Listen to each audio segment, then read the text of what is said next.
Great morning, fellow traders. This is Austin. It is Thursday, December 17th in the pre-market, a couple of hours before the pit sessions of anything open, either crude oil or currencies or stock index markets. And I'm watching charts simply because I have the time. I don't have anything going on.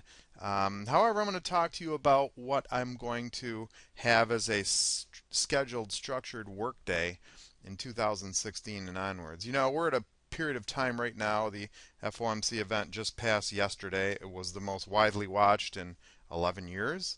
It was the first time in 11 years that the Fed has raised interest rates, albeit a token 25%. And they're not, from what I understand, there are no expectations for anything further in a while. It's probably more symbolic than anything else. So the markets reacted the way they did. Price moved the way it did, whatever asset class you're looking at, and now we're past that. From this point forward, we're going to see a reduction in volume. The markets are going to start getting thinner now until we're into January. So if you're already trading a thin symbol, of which, let's say, the Russell is one, is crude oil certainly one, some others, then that's going to accentuate. You're going to get more slippage.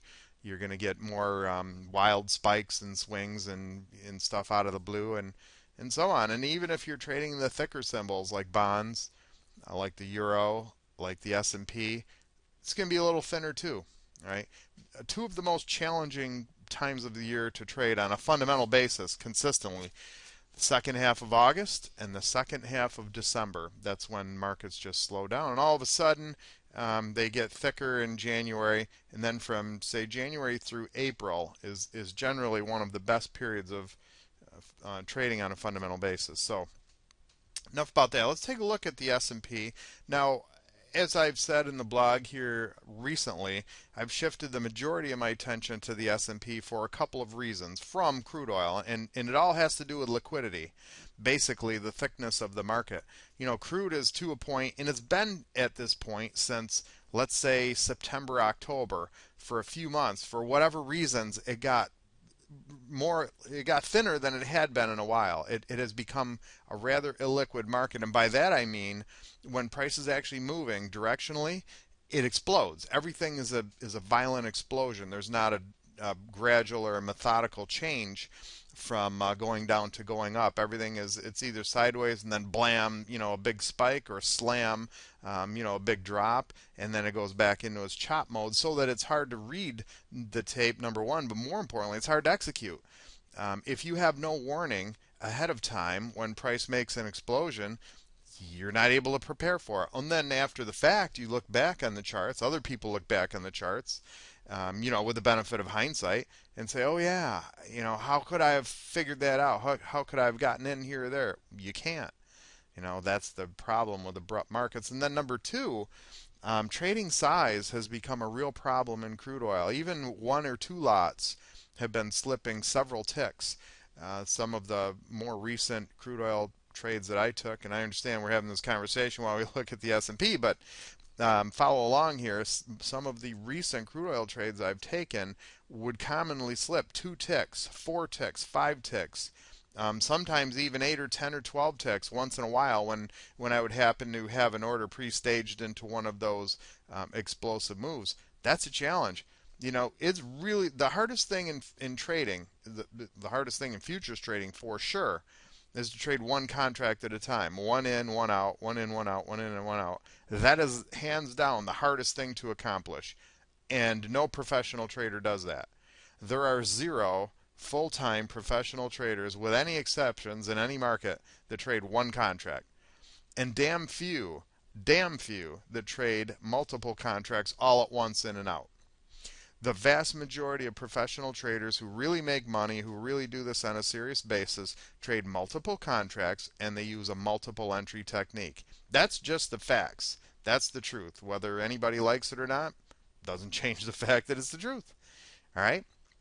And so if you're trying to trade multiple contracts in crude oil and you're trying to trade multiple entries, what you're going to experience is multiple points of slippage and, just a mess as far as trying to, and sometimes no execution. Sometimes it blows away and, you're just left in the vapor trail of an explosion. So with that in mind, looks good, smells good, feels good on paper, but in actuality, it doesn't taste good, metaphorically speaking, because you can't get filled. And now let's take a look at the S&P. Here's a rather whippy day. This was Monday, December 14th, going back a couple of sessions, and this is a pit session only chart. And you can see where it made some, whips and spikes and so on and so forth, especially through this exchange. I'm not sure what all went on there. We didn't get any true CM pattern sequence signals until about 11 in the morning, a little after 11 in the morning. There was a sell right around the 1993 area. And of course, if taken, and I would have, it would have stopped out for whatever the stop size is. I happen to use 6 ticks. $75 a contract in the S&P. You can use 8 ticks or whatever you want. And then it gave a second signal. This is generally what we call the second mouse. Anytime you get a second sequence in trading of whatever it is, a pattern break, a directional break, a pullback, double bottom pullback, double top pullback, that second move is usually golden. And in this case it was from the 1993 plus 94 zone, whatever that was. It eventually traded down 10 index points. There was plenty of room to recover whatever the stop size was, plus be profitable. And then later in the morning, just before noon, there was this was a telegraphed transition. It was a upside break, and you can see where instead of having explosion bars in crude oil. In other words, if this was a break, and it really has nothing to do with these indicators, it all has to do with price action. But there was an upside break, and then you can see where you had 3 bars of consolidation here before it moved, and in a pullback too.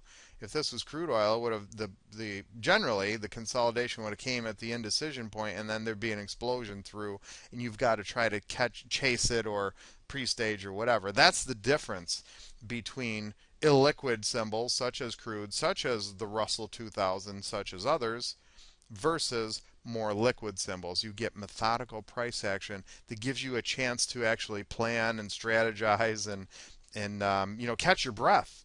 In other words, so those were 3 signals on Monday, and 2 of them worked out fine. And then there's Tuesday here, the 15th.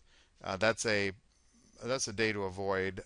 Going into an FOMC thing. There was opportunity there. I don't want to profile it. I did find opportunity, but let's leave it at that. And then here's yesterday, Wednesday the 16th of FOMC. And anytime you have an FOMC session, trading ahead of the news release is long-term waste of time.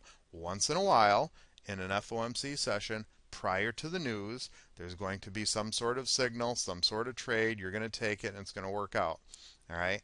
Most of the time, but if you trade all of those sessions that way, long term, you're going to lose money. Okay, most of the time, whatever is going to happen happens after all the news and so on and so forth. So here was a long signal. You know what?